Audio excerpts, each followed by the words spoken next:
Here we go. Friday games. Friday, beginning at 12:20. So this is day 2 tomorrow.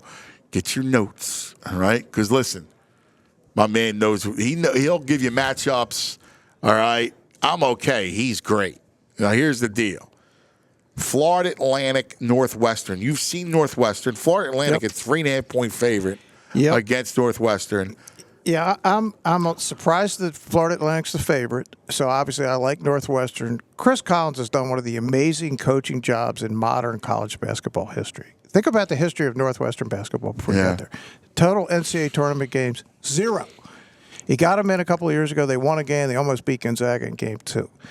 The last 2 years, Anthony, think about this now. We're talking Northwestern finished in the top 4 in the Big Ten. Top 4. In the Big Ten. Yeah. And they've been playing down a stretch without their shooting guard. Barry, who's a terrific player. He got hurt. He's out for the season. Remember Taylor Battle played at Penn State? Yeah. Well, his younger brother is their star player, Boo Buie. Oh, That's Taylor's brother. Yeah. And we think it might be the only combination. Taylor's leading scorer in Penn State history. His brother's the leading scorer in Northwestern history. Wow. So we don't think that's happened too often, like anywhere, because a lot of times brothers would play with each other. Sure. Or at the same school. So, Northwest, Chris Collins has done a great job. I like their team. I love how they play. Boo Buie's probably the best ball screen point guard understanding of how to use them of anybody in the country. I like the Wildcats. And look, I'm a Florida Atlantic fan. Obviously, what a great run they had, and Dusty May, and they're still really good. They didn't even finish first in the American. They finished second to South Florida. So I think they're more vulnerable than last year. I like the Wildcats getting a 3. Look at that. Northwestern catching the 3. I like it. Baylor and Colgate, 12:45. We just got done telling you about the Big 12, and we're not bullish on the Big 12.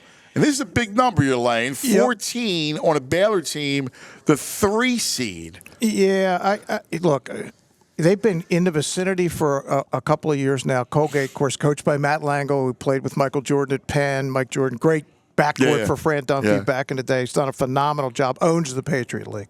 They're going to win a game in the tournament one year. I'm saying it's going to be tomorrow. And they're getting 14. And there's plus 750 on the money line. Oh, my. There you go. DJ. 314. Calling his shot. I'm giving you Colgate. Mark that down, Andrew, our producer. They gave Texas a really good game in Des Moines last year. That was right before Penn State played Texas A&M. I watched the second half live. They were not far away in that game. The score is not going to tell you what actually happened. There's going to come a year where they're going to win a game, and I think it's tomorrow. The long way around, Colgate and Baylor. Colgate. Yeah, I give Matt Langel's squad a real shot. Look at this. Colgate money line. Wow. Yeah. Plus 750. I mean, if you really want to gamble, and you could bet half your paper on that and the other half on the plus 14. So if you cover and they don't win, you get your money back. If they win, you just made a score. Yeah. You got 7.5. Yeah, no, that's fantastic. There you go. The next game is San Diego State against UAB. I'm not. Tell me a little bit about San Diego State because I haven't followed them closely. The Mountain West, it seems like they got half the field in there. Good league, Final Four team last year, champion. Played UConn for the title. Probably not as good as that team, but solid.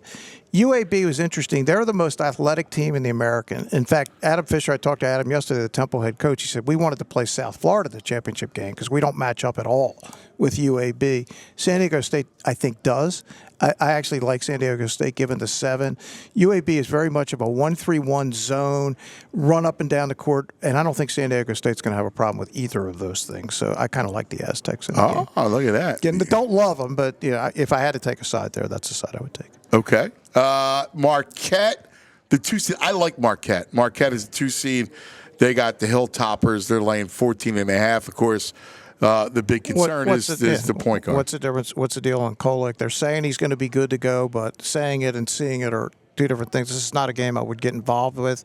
This is the kind of thing, if you're in the arena, Anthony, or you can talk to somebody in the arena, what's the warm-up look like? And you can go like today, they'll have these open practices. Yes. Go to see that. I Yes. mean, that's a real edge to see where Tyler Kolek is because he's their team. Yes. They have to have him.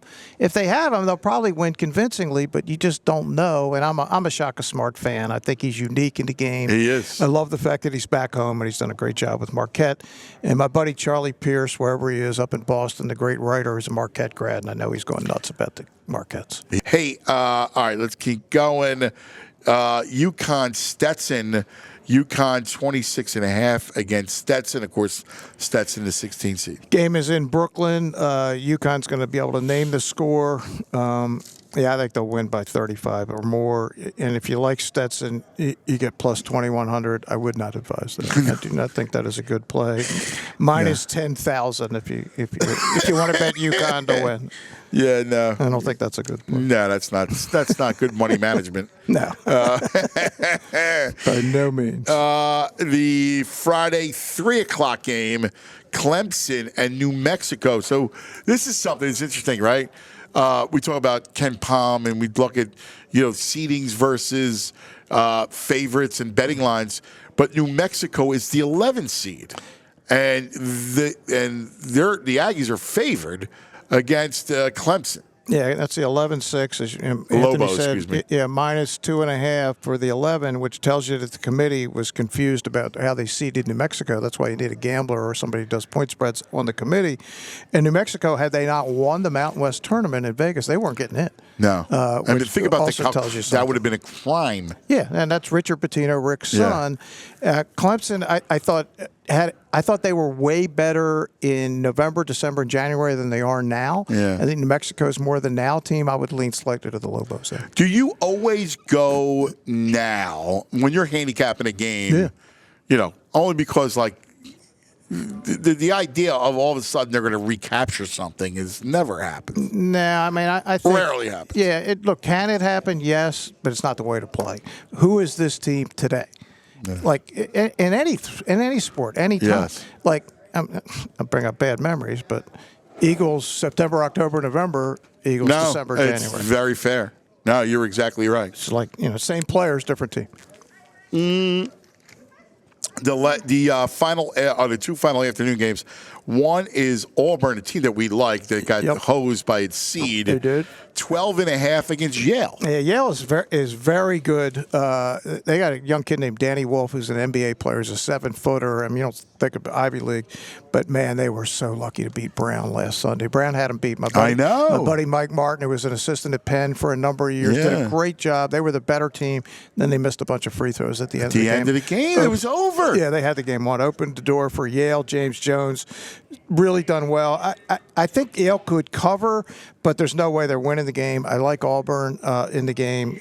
Giving 12.5 is a little too many for me because Yale is beautifully coached. And the Ivy League was good this year. I was surprised Princeton lost last night at home to UNLV, but maybe they were just devastated by no NCAA.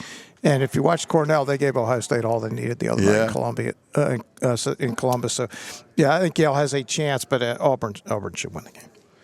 And then the final afternoon game is Florida and Colorado. Colorado, of course, came in. So Florida is a 2-point favorite. I'm not loving the Gators. Yeah, I would lean very slightly to Florida. The coach there has come from the West Coast and it's done very nicely out there. I didn't love what I saw from Colorado last night. I thought that Boise State lost the game as much as Colorado won it in the first 4. But it is not a game I would get involved with. I would probably lean slightly to Florida. But Tad Boyle's he's one of my favorite coaches at Colorado, and they got some good players. And of course, they're out of the Pac-2 into the Big 12 next year. Do you, when you look at the play-in, do you give any stock to winning because you've played, so now there's a degree of a rhythm? I think it's a good thing, and you're off for a day and you're traveling, but done correctly, and they don't always do this correctly. You're usually not traveling that far. I think this is a bus from Dayton to. I think this game is in Indianapolis. Yeah.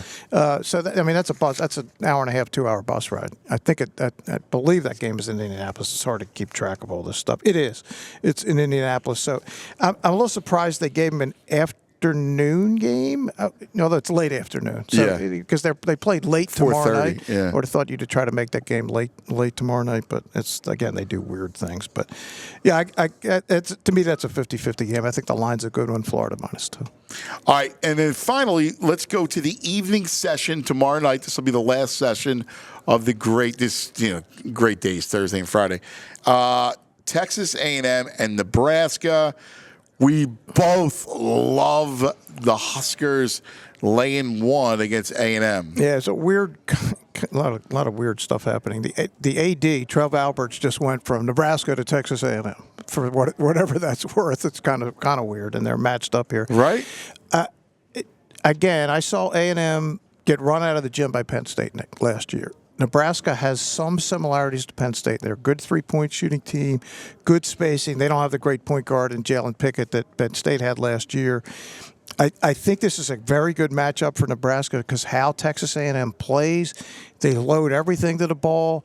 You'll see, watch this game tomorrow night, you'll see skip passes, you'll see cross-court passes, and Keisei Tominaga, the three-point shooter, is a fun guy to watch, and he isn't the only guy they have. Fred Overberg's one of my favorite coaches. I love how he coaches, coolest guy in the gym. I like Nebraska in the game, and I like him significantly. Yeah, I do too. I love it.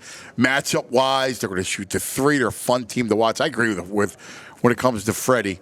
So we both are all over the Huskers. Duke, Vermont. Duke laying 12.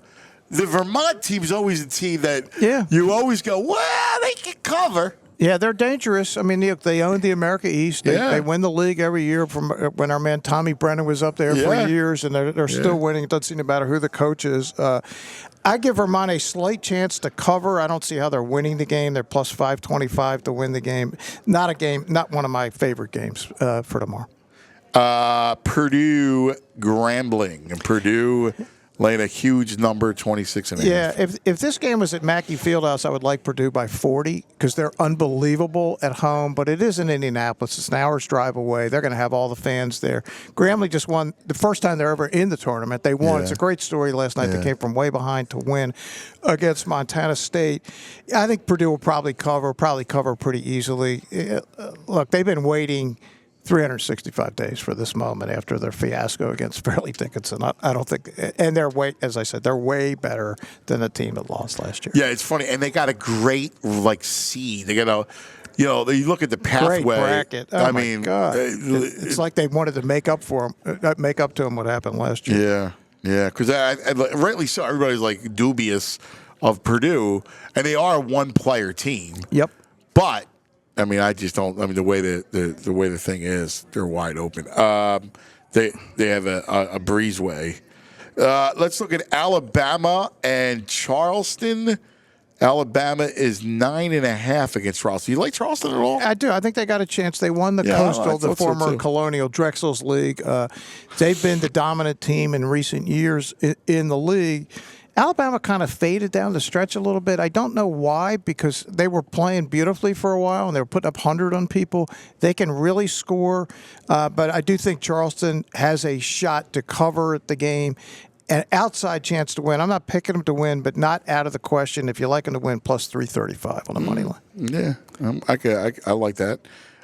Houston laying a big number, 24 against Longwood, as you would think, a 1 seed. Yeah, this is probably going to be like 65-34, something like that. Longwood's just not going to be able to score against Houston. Few can. I mean, they had TCU shut out for the first half last week. That was insane. It's like 16-0. So, yeah, Longwood's going to – this is not what we see in our league. Yeah. Houston should win big. Wisconsin laying 5 against James Madison. What could you tell me about James Madison? Yeah, really super talented team, went to Michigan State on opening night. I think that was the moment where everybody's, I think Michigan State's a little overrated. They were ranked 4th in the country, which never should have happened anyway. Right. By the way, they were blowing out Mississippi State at the moment. Yeah, so much for my Bulldogs. Yeah, they're not happening. The other Miss State is winning this game. I like Wisconsin giving the 5. I think Madison's a bit overrated on the plus 5. And as I said earlier, Anthony, this is not your typical Wisconsin team that can actually score. Right. And they could get into the 80s, and that's what you need to do to win in the tournament. Yeah.